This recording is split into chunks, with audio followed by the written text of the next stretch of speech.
ધારી તાલુકાના દેવગી આશ્રમ ખીચા મુકામે અનુસૂચિત જાતિ સમાજનું શૈક્ષણિક હેતુ માટે સંમેલન યોજવામાં આવ્યું હતું। ધારી તાલુકાના દેવગી આશ્રમ ખીચા મુકામે અનુસૂચિત સમાજનું શૈક્ષણિક હેતુ માટે સંમેલન જગ્યાના મહંત માધવદાસ બાપુના અધ્યક્ષસ્થાને યોજવામાં આવ્યું હતું। આ તકે ધારી તાલુકામાંથી તેમજ અમરેલી જિલ્લાના અન્ય તાલુકામાંથી અનુસૂચિત સમાજના આગેવાનો બોડી સંખ્યામાં ઉપસ્થિત રહ્યા હતા। આ તકે અમરેલી જિલ્લા ભાજપ પ્રમુખ અતુલભાઈ કાનાણી પણ વિશેષ ઉપસ્થિત રહ્યા હતા। આ સંમેલનમાં દેવગી આશ્રમ ખીચા મુકામે થોડા સમયમાં શૈક્ષણિક સંસ્થાનું નિર્માણ કરવાનું આયોજન કરવામાં આવેલ છે। આ કાર્યક્રમને સફળ બનાવવા નરેશભાઈ મકવાણા, જગદીશભાઈ પરમાર, કલ્પેશભાઈ ચાવડા વગેરે ખૂબ જહેમત ઉઠાવી કાર્યક્રમને સફળ બનાવ્યો તો સમગ્ર કાર્યક્રમનું સંચાલન મુકેશભાઈ રાઠોડ દ્વારા કરવામાં આવ્યું છે। જે કેસની ગુજરાતી સાથે સંજય વાળા, ધારી। હું મુકેશ રાઠોડ ચલાલા ધારીના ખીચા ગામે માધવદાસ બાપુના દેવાંગી આશ્રમને અંદર ધારી તાલુકાની અંદર એક સરસ મજાની સ્કૂલ અને હોસ્ટેલ દલિત સમાજને મળી રહે આ હેતુથી 14 એપ્રિલના રોજ એક મિટિંગ બોલાવવામાં આવી હતી।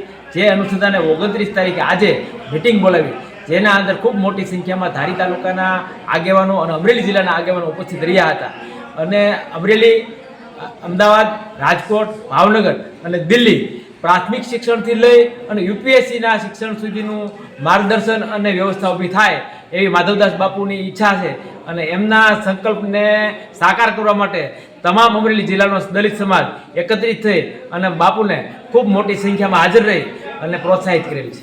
તાલુકાના ખીચા મુકામે દેવંગી આશ્રમ ખીચામાં પરમ પૂજ્ય માધવદાસ બાપુના અધ્યક્ષસ્થાને ધારી તાલુકાના તમામ મેઘવાળ સમાજના ભાઈઓ તેમજ અમરેલી જિલ્લાના કાર્યકરો અહીંયા ઉપસ્થિત રહી અને ધારી તાલુકામાં ખીચા ગામે એક શૈક્ષણિક હબનું આયોજન થાય તેના માટે એક મિટિંગનું આયોજન કરેલી અને આ મિટિંગમાં ધારી તાલુકો તેમજ આજુબાજુના દરેક ગામડા અને અમરેલીથી વિશાળ સંખ્યામાં મોટી જનમેદની ઉપસ્થિત થયેલી અને આ તકે એવું નક્કી કરવામાં આવેલું છે કે ટૂંક સમયમાં ધારી તાલુકાનું માધવદાસ બાપુના અધ્યક્ષ સ્થાને અને એના પ્રમુખ સ્થાને એક ટ્રસ્ટનું આયોજન કરવામાં આવે અને આ ટ્રસ્ટમાં છાત્રાલય તેમજ શૈક્ષણિક સંકુલ ઊભું કરવામાં આવે તેવું આયોજન કરવાનું તમામ જ્ઞાતિના આગેવાનોએ નક્કી કરેલ છે।